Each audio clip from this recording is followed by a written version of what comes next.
चलो स्टार्ट करें। Introduction to cost. हाँ, लास्ट क्लास में हम लोग कॉस्ट सेंटर तक पढ़ चुके थे, ठीक है। तो उसके बाद से अभी पढ़ेंगे। अगर उस दिन कोई नहीं आया था, सबको आया था, तुम आया था, ठीक है। या दोबारा रिवाइज करना होगा, यूट्यूब पे जाके देख सकता है।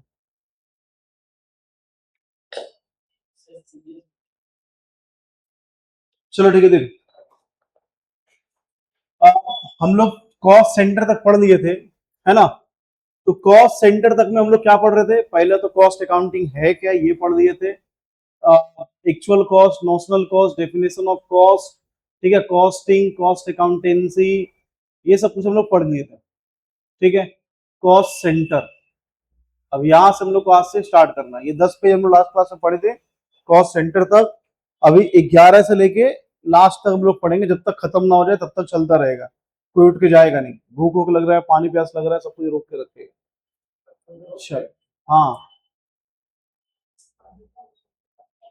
ठीक है। देखो, classification of cost centre. Cost centre जो होता है वो अलग अलग तरह का होता है, ठीक है। तो कॉस्ट सेंटर एक होता है जनरल क्लासिफिकेशन, दूसरा उसका ऑपरेशनल क्लासिफिकेशन किया गया है, और तीसरा फंक्शनल क्लासिफिकेशन किया गया है। तो तीन तरीका से कॉस्ट सेंटर को बांटा गया है। पहला आता है जनरल क्लासिफिकेशन। इसके अंदर में क्या बोला जाता है कि पर्सनल कॉस्ट सेंटर के नाम से भी जानता है, और दूसरा इन पर्सनल कॉस्ट सेंटर के नाम से जानता है। पर्सनल मतलब जहां पे पर्सन का बात हो रहा हो, एक मैनेजर, ठीक है, एक सुपरवाइजर। तो अलग अलग डिपार्टमेंट के ऊपर में जो इंसान काम कर रहा है, उस इंसान के लिए एक क्या बनाया गया, कॉस्ट सेंटर बनाया गया है। इस तरह का कॉस्ट सेंटर को क्या बोला गया, पर्सनल कॉस्ट सेंटर। वही बात करें हम लोग इम्पर्सनल कॉस्ट सेंटर का, तो यहाँ पे हम लोग क्या देखते हैं, एक फैक्ट्री, मशीन, उसका लोकेशन कहाँ पे है, ये सारा चीज हम लोग अगर देखते हैं। जैसे बॉयलर हाउस कहाँ है, मशीन कहाँ है, पैकेजिंग डिपार्टमेंट कहाँ है, स्टोर कहाँ है, ये सब क्या हो गया, ये इम्पर्सनल हो गया। जहां पे किसी लोकेशन का या फिर किसी मशीन का एक क्या बोलता है, सेंटर बनाया जाता है। अब आता है क्या, ऑपरेशनल क्लासिफिकेशन। ऑपरेशनल क्लासिफिकेशन दो तरीका का होता है, एक जहां पे ऑपरेशनल वर्क होता है और एक जहां पे प्रोसेस वर्क होता है, ठीक है। दो तरह का काम चल रहा होता है। ऑपरेशनल मतलब perform the same type of operation, जैसे ग्राइंडिंग सेक्शन है, वेविंग सेक्शन है। एक जगह जहां पे क्या हो रहा है, ग्राइंड हो रहा है, मान लो बड़ा बड़ा पत्थर लाया, वहां पे क्या किया जा रहा है, तोड़ा जा रहा है, ग्राइंड किया जा रहा है, ठीक है। तो एक पर्टिकुलर ऐसा सेक्शन जहां पे कोई ऑपरेशन चल रहा है। लेकिन प्रोसेस सेक्शन क्या होता है, जहां पे अलग अलग पूरा प्रोसेस से होके गुजरेगा। जैसे क्रूड ऑयल हो गया, ठीक है। अब क्रूड ऑयल हम लोग भारत में तो है नहीं, बाहर से मंगवाते हैं, और उसके बाद यहाँ पे क्या होता है, उसमें एक प्रोसेस होता है कि नहीं। और ये जो प्रोसेस हो रहा है उसमें क्या हो रहा है, कई केमिकल्स उसके अंदर में डाला जा रहा है। धीरे धीरे करते करते अलग अलग अलग अलग पॉइंट निकलता चला जा रहा है, ठीक है। पेट्रोल निकल रहा है, डीजल निकल रहा है, एलपीजी निकल रहा है, सीएनजी निकल रहा है, एलएनजी निकल रहा है, और क्या निकलता है, और किरोसिन निकल रहा है, एविएशन ऑयल निकल रहा है। तो ऐसा कई तरह का ऑयल वहां से निकल के आ रहा होता है, ठीक है। ये पूरा क्या हो गया, प्रोसेस कॉस्ट सेंटर, जो रिप्रेजेंट करता है पूरा एक मैन्युफैक्चरिंग प्रोसेस को। और लास्ट क्या है, फंक्शनल। एक होता है प्रोडक्टिव, दूसरा होता है सर्विस, और तीसरा होता है मिक्स। प्रोडक्टिव मतलब जहां पे प्रोडक्शन का मैन्युफैक्चरिंग, ठीक है, directly involve in manufacturing products. तो जो भी प्रोडक्ट का मैन्युफैक्चरिंग हम लोग करेंगे वो इसके अंदर में आता है। वही सर्विस का बात करें तो आफ्टर सेल सर्विस होता है। तुम फोन खरीदा तो फोन कहीं ना कहीं बनाया होगा, प्रोडक्शन हुआ होगा, तो प्रोडक्शन डिपार्टमेंट में हुआ होगा। लेकिन आज जब तुम्हारा फोन में कोई इशू आता है तो तुम क्या करता है, फोन करता है, ठीक है, सर्विस सेंटर में कि मेरा ये सारा दिक्कत है। सर्विस सेंटर वाला कॉल पे असिस्ट करता है। अगर नहीं हुआ तो बोलता है ठीक है आप आइए और यहाँ पे आके उसको ठीक करवा लें, ठीक है। क्योंकि आज के टाइम पे मैक्सिमम चीज क्या हो गया, कॉल पे असिस्ट कर ले रहा है, तुम्हारा फोन को वो एक्सेस कर ले रहा है, वहीं से वो बता दे रहा है कि क्या दिक्कत है, और तुमको ठीक करके दे रहा है वो, ठीक है। तो कहीं ऐसा भी चल रहा है। लेकिन कहीं जब हम लोग का ज्यादा खराब हो जाता है तो हम लोग कहाँ जाते हैं फिर, सर्विस सेंटर। और एक होता है मिक्स्ड कॉस्ट सेंटर, जहां पे सर्विस भी चल रहा है और प्रोडक्शन भी हो रहा है, दोनों तरीका अगर चल रहा हो तो इसको बोला गया मिक्स्ड कॉस्ट सेंटर। ठीक है, तो क्या होता है, जनरल, ऑपरेशनल, फंक्शनल, तीन तरह का कॉस्ट सेंटर होता है। जनरल के अंदर personal, impersonal, operational, process, productive, service या फिर मिक्स्ड। ठीक है, अब आते हैं हम लोग, पर्पस क्या है कॉस्ट सेंटर बनाने का। तो सबसे पहला पर्पस जो है, मेन पर्पस है, वो क्या है, रिकवरी ऑफ कॉस्ट। तो बोलता है cost centre is establish to achieve effective cost control and improve organisational efficiency. मतलब कॉस्ट सेंटर हम लोग इसलिए बना रहे हैं ताकि हम लोग क्या पता लगा सके कि मेरा फैक्ट्रीज के अंदर में, ठीक है, जहां पे खर्चा बेवजह का हो रहा है, जिस जगह पे खर्चा को कंट्रोल करना चाहिए पर हम लोग कंट्रोल नहीं कर पा रहे हैं, वो कंट्रोल कब होगा, जब हम लोग पर्टिकुलर कॉस्ट सेंटर को चेक करेंगे किस जगह पे खर्चा ज्यादा हो रहा है, किस जगह पे खर्चा बेवजह का हो रहा है। इस चीज को जब हम लोग चेक करेंगे तो पता चलेगा कि हाँ, हमको कहां कहां कंट्रोल करना चाहिए, है कि नहीं। तो पहला क्या हो गया, रिकवरी ऑफ कॉस्ट, यानी कि कॉस्ट हम लोग जब कलेक्ट करते हैं और एलोकेट करते हैं प्रोडक्ट या सर्विस पे, तो हम लोग एक्चुअल कॉस्ट को डिटरमाइन कर पाएंगे। अब देखो हम एलोकेशन तो करने लग गए, है ना, मेरा बजट है सपोज करो 100 करोड़, ठीक है, और तुम लोग यहाँ पे डिपार्टमेंट है, तो हम क्या सोच रहे हैं 100 करोड़ में सबको 1-1 करोड़ रुपए दे देते हैं, ठीक है, तो सबके पास पैसा चल जाएगा, सबको अपना काम करेगा। हो सकता है किसी के लिए 1 करोड़ कम हो सकता है किसी के लिए 1 करोड़ ज्यादा हो, है कि नहीं। अब एक डिपार्टमेंट जो 10 लाख से काम चल जाता, वहां पे अगर हम 100 करोड़ 1 करोड़ दे दिए तो क्या करेगा, उस पैसा को यूज तो करेगा, बेवजह का यूज करेगा, जिधर तिधर खर्चा करेगा, जिसके कारण से क्या होगा, मेरा नुकसान होगा। तो लेकिन अलग अलग कॉस्ट सेंटर जब बना लेंगे तो हम क्या करेंगे, वहां पे कॉस्ट को अच्छा से एलोकेट कर पाएंगे कि किस पर्टिकुलर सेंटर में खर्चा ज्यादा होगा, किस पर्टिकुलर सेंटर में खर्चा कम होगा, है कि नहीं। फिर अगला आता है अपना कॉस्ट कंट्रोल। अब जैसे ही हम लोग कॉस्ट को एलोकेट करेंगे उसका नीड के हिसाब से, तो मेरा क्या होगा, कॉस्ट कंट्रोल भी होना स्टार्ट होगा, है ना। जहां 10 लाख में काम चल जा रहा था वहां 1 करोड़ क्यों देंगे, है ना, हम तो कंट्रोल कर पा रहे हैं ना। तो कॉस्ट का कंट्रोल करना स्टार्ट करेंगे। देखो कॉस्ट कंट्रोल और कॉस्ट रिडक्शन दो अलग अलग वर्ड है। कॉस्ट रिडक्शन मतलब कॉस्ट घटाना, कॉस्ट कंट्रोल मतलब कॉस्ट घटाना, दोनों सेम है, लेकिन फर्क क्या है, कॉस्ट कंट्रोल के अंदर बोलता है कि क्वालिटी में किसी तरह का कॉम्प्रोमाइज नहीं होना चाहिए, ठीक है, जो क्वालिटी चल रहा था वही चलेगा, और उसी क्वालिटी में कॉस्ट अगर तुम घटा सको तो घटा लो, उसको बोलते हैं कॉस्ट कंट्रोल।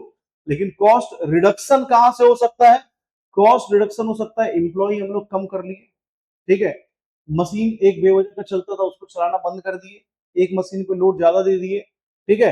तो किस तरीका से कुछ चीज को बंद करके खत्म करके हम लोग कॉस्ट को रिड्यूस करते हैं, इसको बोलते हैं कॉस्ट रिडक्शन और कॉस्ट कंट्रोल, जहां पे क्वालिटी में कोई कॉम्प्रोमाइज नहीं होगा लेकिन कॉस्ट कम लगना चाहिए। ये कैसे हो सकता है, ठीक है, कॉस्ट कंट्रोल कैसे कर सकते हैं, सोच के देखो। तुम एक मॉल में जाता है, ठीक है, ये यहाँ पे इतना सारा खुल गया, एक वक्त के बाद कोई नहीं चलेगा, है ना, क्योंकि इतना ज्यादा अगर तुम्हारा सेलर हो जाए तो लोग, आदमी जाएगा कहाँ, कहीं नहीं जाएगा। अब ये लोग टारगेट किसको किया, बड़ा दुकानों को किया क्या, नहीं, ये सारा किसको टारगेट कर दिया, फुटपाथ को, ठीक।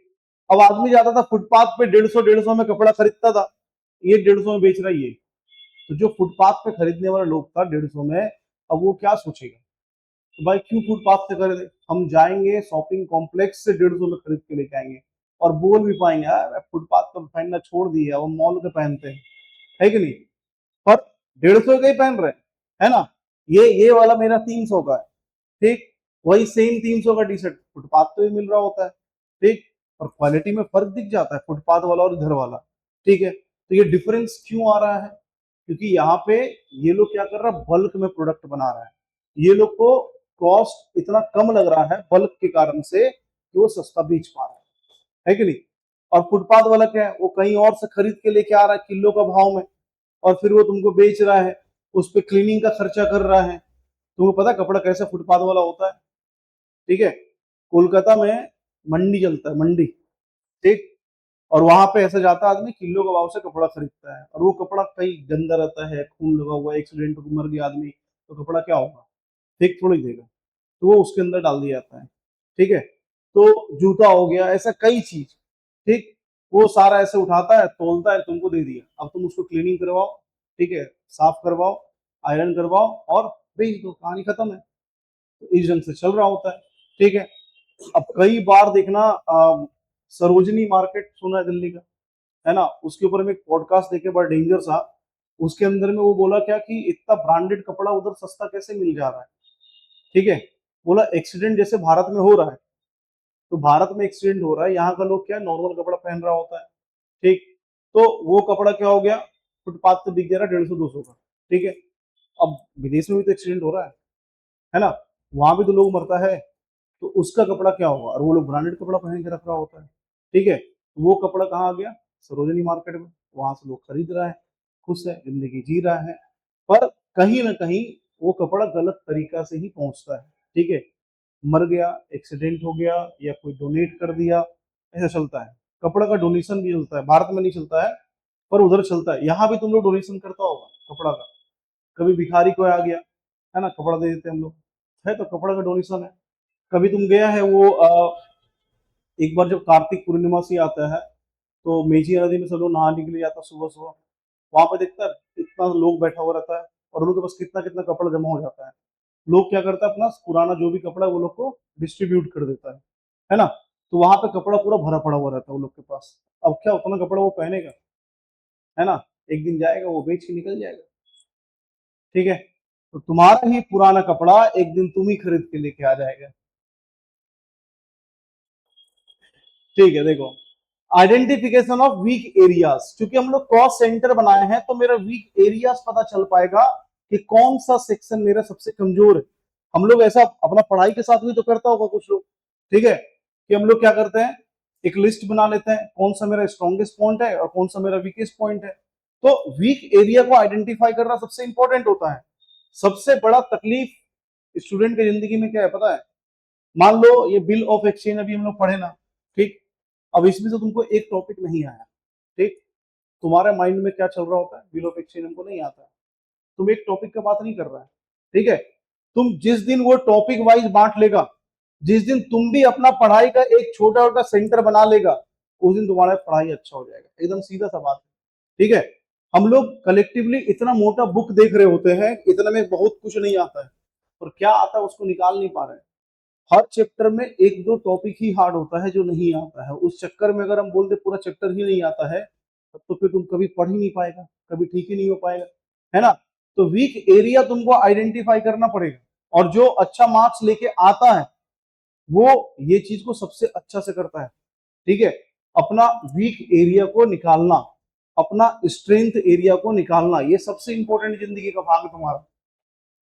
अब एग्जाम्पल लेते हैं, यहाँ पे क्या हो रहा है, एक पेंटिंग डिपार्टमेंट है ना, कार का, कहीं पे होगा जो असेंबलिंग होगा, कहीं पे होगा जहां पे उसको साइन किया जाएगा, कहीं होगा जहां पे उसमें लेजर वगैरह चढ़ाया जाएगा। तो अलग अलग कई डिपार्टमेंट है, और सारा डिपार्टमेंट से होके गुजरेगा, तब जाके फाइनली कार बनेगा। अब कार का पेंटिंग में डेंट है, कुछ गलत है, तो हम लोग क्या समझेंगे कि हाँ इस पर्टिकुलर एरिया में ही खराबी है, इस चीज को ठीक करना है, ना कि सारा एरिया वालों को बुला लेंगे सबको आओ यहाँ पे, ठीक है, कार में देखो यहाँ पेंट अच्छा सा नहीं हुआ, बोलेगा इंजन वाला हम क्या करें, हम तो इंजन बनाए, ठीक है। तो जो गलती है, जो वीक एरिया है, उसको आसानी से हम लोग आइडेंटिफाई कर सकते हैं कॉस्ट सेंटर बना के।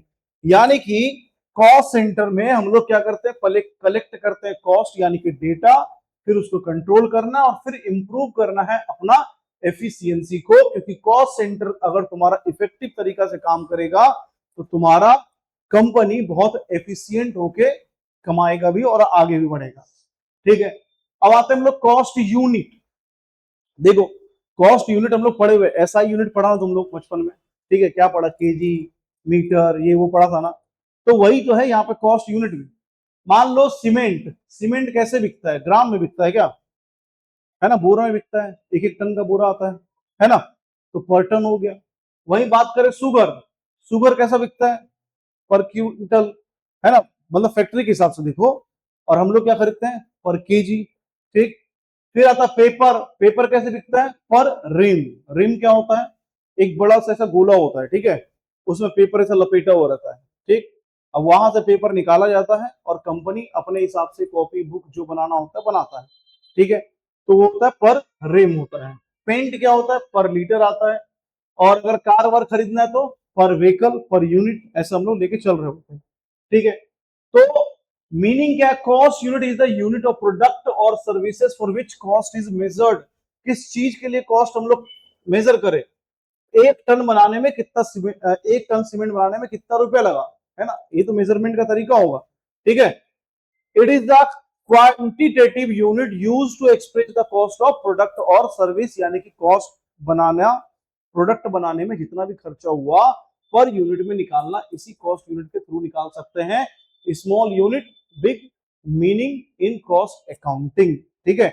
यूनिट क्या है, स्मॉल स्मॉल ही तो होता है, लेकिन उसका मीनिंग क्या है अकाउंटिंग में बहुत बड़ा है, क्योंकि यहाँ पे पर यूनिट हम लोग निकाल पा रहे हैं। और पर यूनिट अगर निकाल लिए तो सबसे बड़ा फायदा जो मेरा होने वाला वो ये होगा कि हम अपना सेलिंग प्राइस सेट कर सकते हैं, है कि नहीं, ठीक है।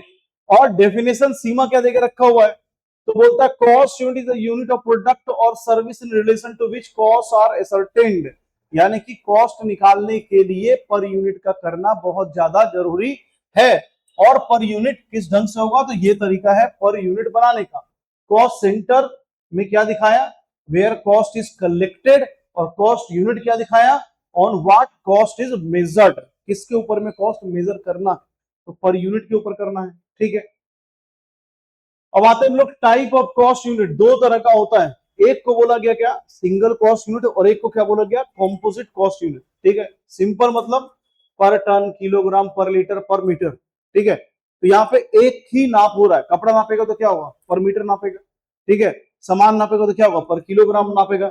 लेकिन तुम सोच के देखो, अगर हमको नापना है गाड़ी, तो गाड़ी का कैसे कैसे नाप हो सकता है, पर पैसेंजर, पर किलोमीटर, है कि नहीं। एक बस चलेगा अपना यहां से लेके आसनसोल तक, तो क्या वो किस ढंग से नापेगा कि इतना किलोमीटर चलने के लिए मेरा कितना खर्चा हुआ, एक तरीका हो गया पर किलोमीटर। फिर वो क्या निकाल सकता है कि पर पैसेंजर मेरा कितना खर्चा हो रहा है कि नहीं। तो देखेगा क्या, अच्छा इधर से उधर जाने में मेरा 500 रुपए का तेल जल गया, और पैसेंजर जो मेरे में बैठा था 50, ठीक है। तो 500 इंटू 50 यानी कि एक पैसेंजर में मेरे 10 रुपए का खर्चा हो रहा है, ठीक है। और हम भाड़ा कितना ले रहे हैं 30 रुपए, ठीक है। ड्राइवर को देना है उसी में, ठीक है, कंडक्टर को देना, दो कंडक्टर है उसको पैसा देना है। तो ये सब का खर्चा निकाल के मालिक को कितना फायदा होगा, ये कैसे निकालेगा, वो पर पैसेंजर के थ्रू निकालेगा फिर, है कि नहीं। तो एक ही चीज को अलग तरीका से हम लोग नाप रहे हैं, है ना। एक हॉस्पिटल है, हॉस्पिटल में क्या हो रहा है, एक आदमी बेड पे लेटा हुआ है, तो वहां पे चार्जेस क्या लिया जाता है पर बेड। लेकिन उस आदमी के ऊपर पंखा लगा हुआ है ना, बल्ब लगा हुआ है, पर पेशेंट वो भी तो खर्चा हो रहा है। तो वहां पे मेजरमेंट क्या हो रहा है, एक ही चीज के लिए दो दो जब मेजरमेंट होने लग जाए, इसको हम लोग क्या बोलते हैं कंपोजिट कॉस्ट यूनिट, जहां पे मेजर किया जाए दो या दो से ज्यादा कैरेक्टरिस्टिक्स को टुगेदर, है ना। यहाँ पे दो तरीके से नाप सकते थे, एक तो पर किलोमीटर भी और पर पैसेंजर भी, सेम डिस्टेंस, है ना। लेकिन नापने का तरीका क्या हो गया, दो आ गया, या उससे ज्यादा भी हो सकता है, ठीक है। तो इसको क्या बोला गया मेरा कॉस्ट यूनिट, जहां पे दो अलग अलग यूनिट बोला गया, एक को सिंगल कॉस्ट और एक को कॉम्पोजिट कॉस्ट यूनिट बोला गया है, ठीक है। अब कॉस्ट यूनिट जो होता है डिफरेंट इंडस्ट्री का अलग अलग होता है, तुमको नाम इसका सारा याद रखना पड़ेगा, क्योंकि एग्जाम में पूछा जाता है एमसीक्यू में। बताओ होटल का क्या होगा पर रूम पर डे, है ना। सीमेंट का क्या होगा पर टन, स्टील पर टन, शुगर पर क्विंटल, पेपर पर रेम, पेंट पर लीटर, ऑटोमोबाइल पर व्हीकल, प्रिंटिंग पर 1000 कॉपीज, है ना। इलेक्ट्रिसिटी पर किलोवाट आवर, होटल पर रूम पर डे, हॉस्पिटल पर patient per day, cinema hall पर सीट पर शो, ट्रांसपोर्ट पर पैसेंजर किलोमीटर, है ना। तो ये कॉस्ट यूनिट है अलग अलग का, और इसका तुमको नाम याद रखना, क्योंकि एग्जाम के अंदर में ये पूछा जाता है, हर साल ही पूछा जाता है, ठीक है। Why do you cost unit differ, क्यों कॉस्ट यूनिट अलग अलग है, क्योंकि हम लोग बचपन से ही पढ़ते रहे आ रहे हैं एसआई यूनिट के अंदर में, है ना। हर चीज का नापना एक जैसा नहीं हो सकता, कोई लिक्विड है तो कोई क्या बोल सकता है, अरे क्या बोलते हैं उसको, इतना तरल द्रव्य, और ठोस इंग्लिश में क्या बोलते हैं, सॉलिड, ओके सॉलिड, सॉरी हाँ ठीक है। तो अलग अलग टाइप का चीज है, तो नापने का तरीका भी क्या होना चाहिए, अलग अलग ही होना चाहिए, ठीक है। तो different industry produce different product and services, therefore हम लोग क्या करते हैं, सबका यूनिट क्या होता है, अलग अलग होता है, ठीक है। तुमको याद क्या रखना है, manufacturing industry mostly use single cost unit, ज्यादातर इंडस्ट्री जो होता है वो सिंगल कॉस्ट यूनिट पे चलता है, बस कुछ कुछ होता है जो कॉम्पोजिट पे चलता है। कॉम्पोजिट पे क्या चलता है, जहां पे तुम्हारा पैसेंजर व्हीकल, ठीक है, होटल, ये सब आ गया, तो वहां पे खर्चा क्या होता है, अलग अलग तरीका से हम लोग निकाल सकते हैं, ठीक है। अब factor determining cost centre and cost unit, आखिर क्या सोच के हम लोग कॉस्ट यूनिट या कॉस्ट सेंटर रखते हैं, तो इसको सोचने के लिए पहला आता है मेरा फैक्टर्स डिटरमाइनिंग कॉस्ट सेंटर, और दूसरा आता है फैक्टर्स डिटरमाइनिंग कॉस्ट यूनिट। तो कॉस्ट यूनिट को डिसाइड करने के लिए हम लोग देखना पड़ता है nature of product, method of production, industry practices और मैनेजमेंट रिक्वायरमेंट, ठीक है। तो ये अपना अलग अलग तरीका हो गया, ये सब चीज को देखते हुए हम लोग अपना पर यूनिट निकाल रहे होते हैं। लेकिन अगर बात करें हम लोग कॉस्ट सेंटर का, तो कॉस्ट सेंटर निकालने के लिए क्या चाहिए, कॉस्ट सेंटर निकालने के लिए चाहिए नेचर ऑफ बिजनेस, किस टाइप का मेरा बिजनेस है, साइज ऑफ द ऑर्गेनाइजेशन, मेरा बिजनेस ऑर्गेनाइजेशन का साइज बहुत बड़ा है तो कॉस्ट सेंटर भी क्या होगा, ज्यादा होगा, है कि नहीं। एक छोटा इंडस्ट्री कॉस्ट सेंटर क्या करेगा, छोटा बनाएगा। एक दुकान में कॉस्ट सेंटर होता है क्या, नहीं होता है ना। तो डिपेंड करता है साइज ऑफ द ऑर्गेनाइजेशन में और रिस्पॉन्सिबिलिटी ऑफ एम्प्लॉइज, किस कॉस्ट सेंटर में हमको कौन सा एम्प्लॉय को क्या दायित्व देना है, उसके हिसाब से हम लोग क्या करते हैं, अलग अलग विभाग बना रहे होते हैं। फिर मैनेजमेंट रिक्वायरमेंट्स, मैनेजमेंट को क्या रिक्वायरमेंट है, मैनेजमेंट को चाहिए अलग कि एक जगह जहां पेंट हो रहा है उसका खर्चा कितना है, तो एक पेंटिंग का कॉस्ट सेंटर हो गया, है कि नहीं। उसको चाहिए टायर लगा रहा है जब, उस टाइम पे कितना खर्चा हो रहा है, उसका एक कॉस्ट सेंटर हो गया। उसको चाहिए इंजन बनाने में कितना खर्चा हो रहा है, उसका एक कॉस्ट सेंटर हो गया। तो मैनेजमेंट का जो रिक्वायरमेंट है उसके हिसाब से हम लोग कॉस्ट सेंटर और कॉस्ट यूनिट दोनों ही डिसाइड करते हैं, ठीक है। तो टेक्सटाइल कंपनी क्या करेगा, पर मीटर के हिसाब से नापेगा, है ना। कपड़ा क्या किलोमीटर में नापा जाए, लीटर में नापा जाए, नहीं ना। तो हम लोग को तो पता है ना कि किस चीज को किस ढंग से नापा जाता है, क्योंकि बचपन में हम लोग फिजिक्स में एसआई यूनिट पढ़े और वहां पे इसके बारे में बताया गया है, ठीक है। अब भले तुम बाद में कॉमर्स ले लिया, पर बचपन में तो सबको साइंस पढ़ा ही पढ़ा है कि नहीं। बचपन में तुमको कॉमर्स पढ़ाना चाहिए, ठीक है। और इस साल से सीबीएसई लॉन्च कर दिया, आईसीएसई तो बहुत पहले से लॉन्च करके रखा हुआ था, 9-10 वाला को कॉमर्स दे देता था, ठीक है। और इस साल से सीबीएसई भी जो उसका एसएसटी का बुक था उसके अंदर में फाइनेंस के बारे में पढ़ाना स्टार्ट किया, क्योंकि देखो फाइनेंस का नॉलेज अगर तुम्हारे पास नहीं रहेगा तो जिंदगी में तुम कुछ भी नहीं कर पाएगा, ठीक है। भले तुम कितना भी बड़ा डॉक्टर बन जाओ, कितना बड़ा इंजीनियर बन जाओ, लेकिन तुमको फाइनेंस का नॉलेज होना जरूरी है, क्योंकि पैसा मैनेज करना ही सबसे ज्यादा इंपॉर्टेंट चीज है ना। अब आता है डिफरेंस, कॉस्ट सेंटर और यूनिट में क्या डिफरेंस है। कॉस्ट सेंटर में पर्सन, प्लेस, डिपार्टमेंट अलग अलग हो सकता है, इसके अंदर में क्या होता है, प्रोडक्ट और सर्विसेज का ही हो सकता है, ठीक है। क्योंकि इंसान के ऊपर में हम लोग पर यूनिट थोड़ी लगा सकते हैं, इंसान हम लोग प्रोड्यूस कर रहे हैं क्या, नहीं ना। फिर क्या गया, पर्पस क्या है मेरा, कलेक्शन एंड कंट्रोल कॉस्ट, यहाँ पे क्या मेजरमेंट ऑफ कॉस्ट, यहाँ पे क्वालिटी देखते हैं, यहाँ क्वांटिटी देखते हैं, यहाँ रिस्पॉन्सिबिलिटी फिक्स होता है, यहाँ मेजरमेंट आउटपुट देखते हैं।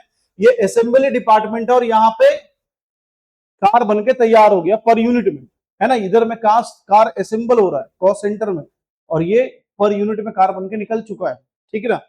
तो एग्जाम्पल यहाँ पे दिया हुआ है, एक कटिंग डिपार्टमेंट है, एक पॉलिशिंग डिपार्टमेंट है, एक पैकिंग डिपार्टमेंट है। तो कॉस्ट यूनिट क्या है, 1 टेबल, 1 चेयर, 1 कप बोर्ड, ऐसा कुछ भी।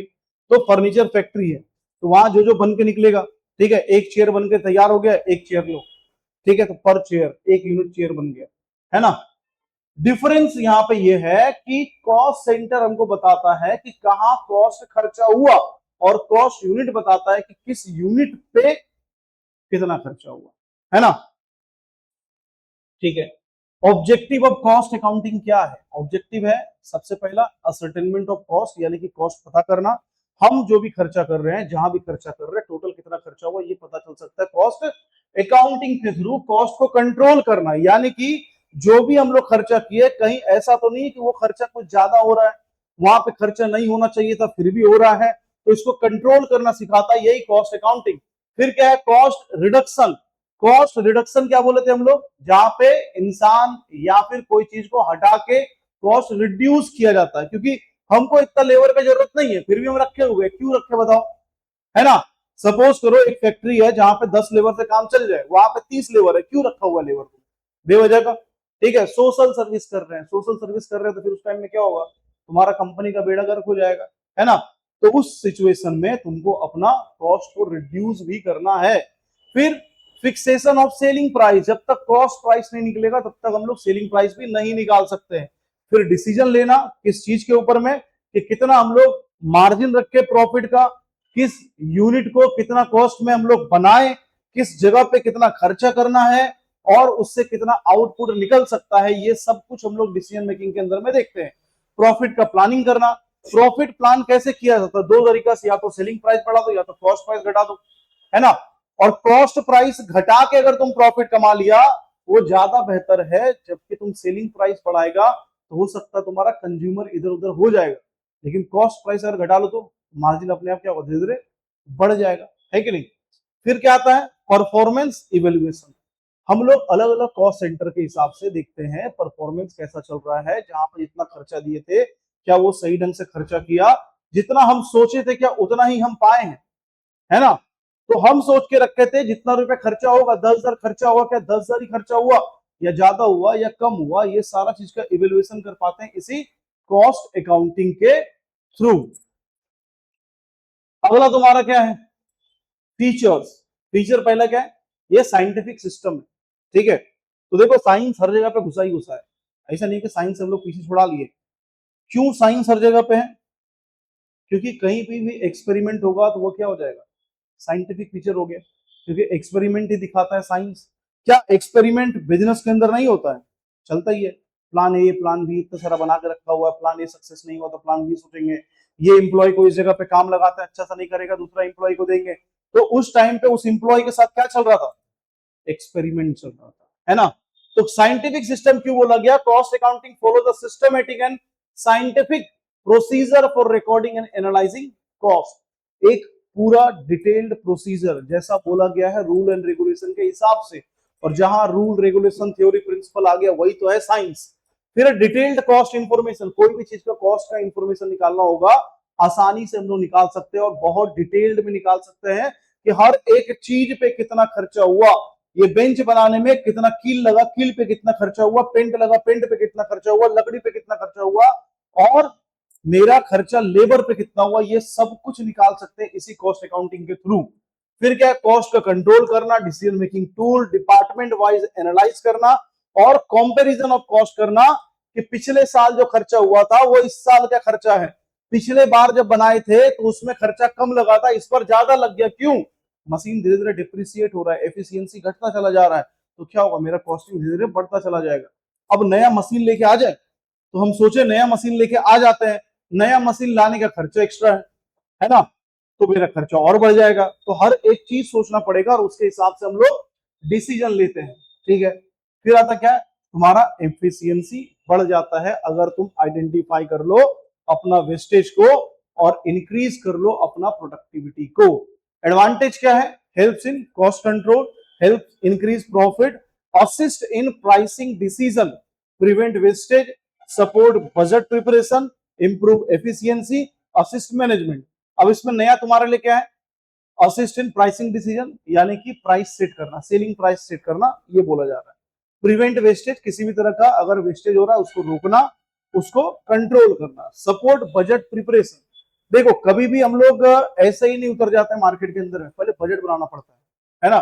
सपोज करो निधि का शादी हो रहा है, तो क्या निधि का शादी के लिए ऐसे उसके पापा वो आ जाएंगे, चल निधि शादी कर ले, नहीं, पहले बजट बनाया जाएगा कि निधि कितना लायक है, उतना लायक लड़का ढूंढेंगे, है ना, वरना फिर क्या होगा, ज्यादा दहेज वहेज देना पड़ सकता है, कुछ भी हो सकता है, ठीक है।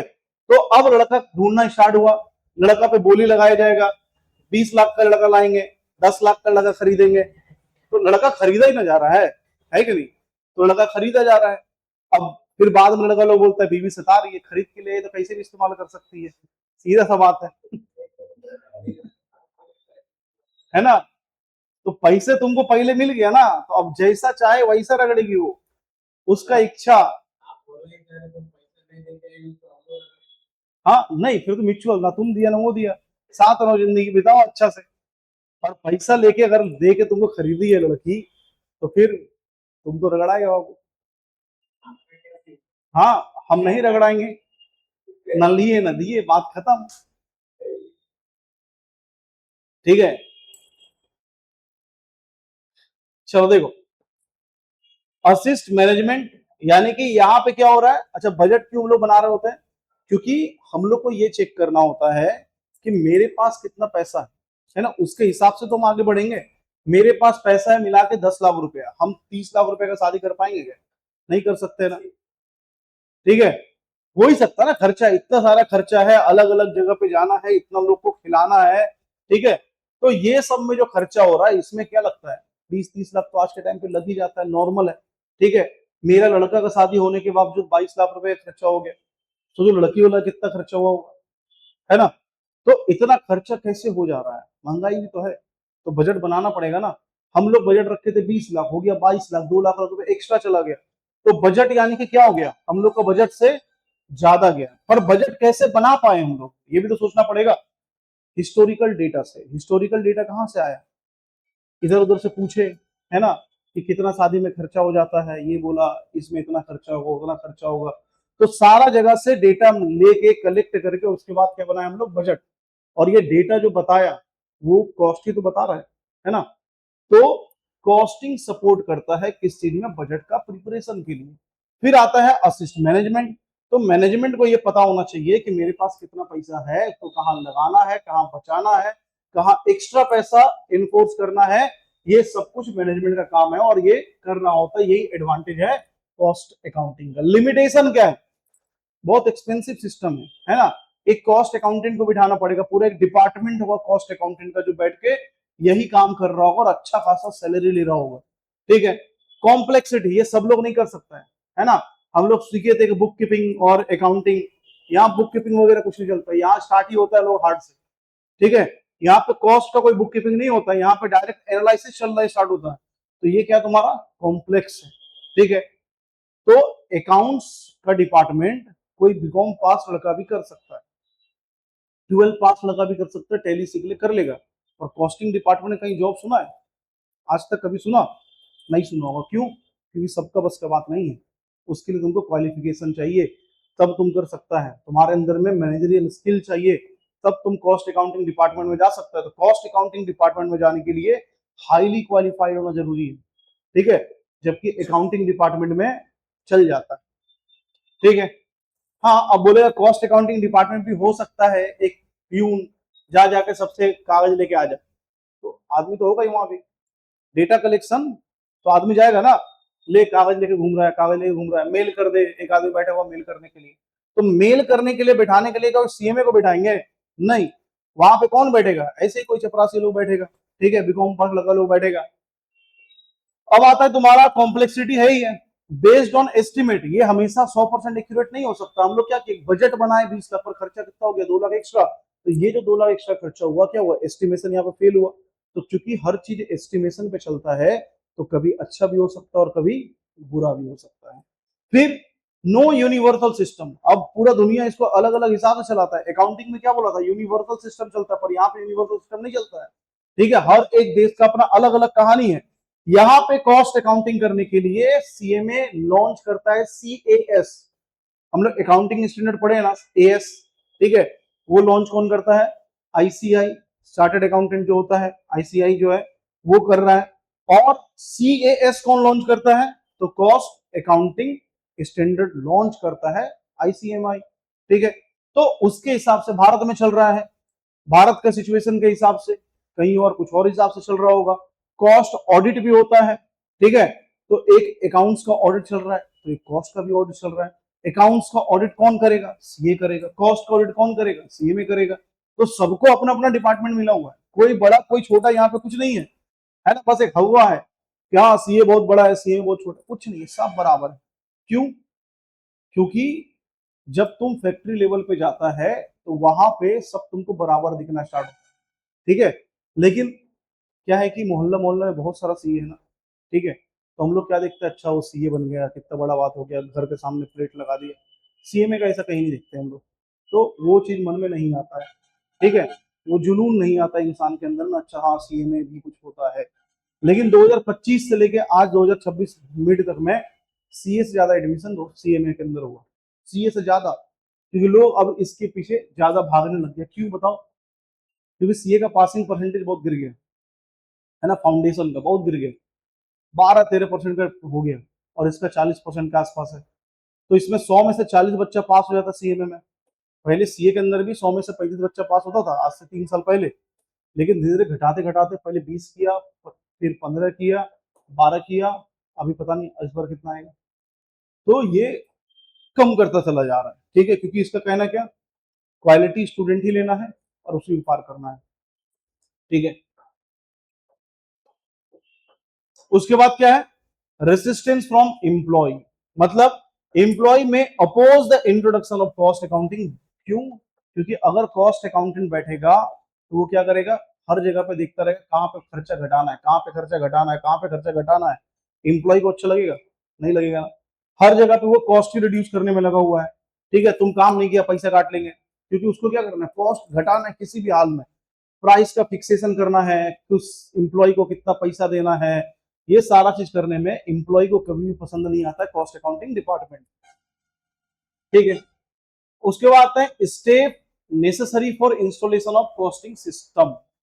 क्या क्या हम लोग को स्टेप देखना पड़ता है। सबसे पहले हम लोग क्या करते हैं, बिजनेस का स्टडी करो, किस टाइप का बिजनेस है, नेचर ऑफ बिजनेस। फिर डिफाइन करो ऑब्जेक्टिव, यानी कि उस बिजनेस को क्या चाहिए, कॉस्ट कंट्रोल करना है, प्राइस डिसीजन लेना है, कॉस्ट रिडक्शन करना है, प्रॉफिट प्लानिंग करना है, क्या करना है, उसके हिसाब से सेलेक्ट करो सुटेबल कॉस्ट सेंटर और कॉस्ट यूनिट, ठीक है। फिर आगे क्या करना है, डिसाइड करो कॉस्टिंग का मेथड, कौन सा कॉस्टिंग लगेगा, job costing, batch costing, process costing, contract costing, ये सब एक चैप्टर है जो आगे चलकर तुम लोग पढ़ेगा, ठीक है। फिर हम लोग डिसीजन लेंगे कि कौन सा मटेरियल कहां से ले, कितना क्वालिटी का ले, कौन सा हम लोग सामान लेके आए, कैसे सामान लेके आए, कितना सामान लेके आए, ये सारा चीज अगर हमको देखना है तो ये कहां से देखेंगे, ये देखेंगे हम लोग किधर, कॉस्ट का डिसीजन से ही, ठीक है। अब सोचो हम बाहर से सामान मंगवाते थे, ठीक है, तो आदमी हमको बोला कि देखिए आप हमसे 1000 क्विंटल सामान खरीद के लेके जाते हैं और आपको पड़ता है इसमें मान लो 1000 रुपए क्विंटल, ठीक है। लेकिन आप अगर मेरे से 2000 रुपए लेके जाएंगे ना, 2000 क्विंटल, तो आपको 800 ही पड़ेगा, 200 सस्ता कर दिया ना। तो क्या हम लोग 2000 क्विंटल खरीद ले? क्या लगता है तुम खरीदेगा? हम बोले कि 1000 क्विंटल खरीदते हैं तो 1000 रुपए क्विंटल पड़ता है मेरा पर क्विंटल का, ठीक है। सामने वाला आदमी बोला कि अगर आप मेरे से 2000 क्विंटल एक बार में खरीदेंगे तो आपको 800 लगा देंगे। तुम क्या खरीदेगा 2000 क्विंटल? क्योंकि 200 रुपये पर क्विंटल घट जाएगा, साथ में और कहाँ घटेगा सोचो, ट्रांसपोर्टेशन का कॉस्ट घट जाएगा, एक ही बार लेके आ जाएंगे, ये सब जगह घट रहा है ना। और हमको ये भी तो सोचना पड़ेगा कि क्या मेरे पास गोडाउन में रखने के लिए उतना जगह है ना। अब उस चक्कर में गोडाउन खरीदना पड़ेगा, गोडाउन रेंट पे लेना पड़ेगा, और पता चला उतना बड़ा गोडाउन रेंट लेने के लिए खर्चा ही बढ़ गया। तो हर चीज को सोच के ही डिसीजन लिया जाता है, ठीक है। फिर ट्रेनिंग दिया जाता है इंप्लॉइज को कि कैसे तुम काम करेगा कि तुम्हारा कॉस्ट कम तरीका से, एफिशिएंट तरीका से तुम कर सकता है, और फिर रिव्यू लेना है और उसको इंप्रूव करते जाना है। और ये रहा पूरा चैप्टर का समरी नोट, ठीक है। एग्जाम से एक दिन पहले ये पूरा पढ़ के चल जाना, पास हो जाएगा, ठीक है। बस खत्म, थैंक यू।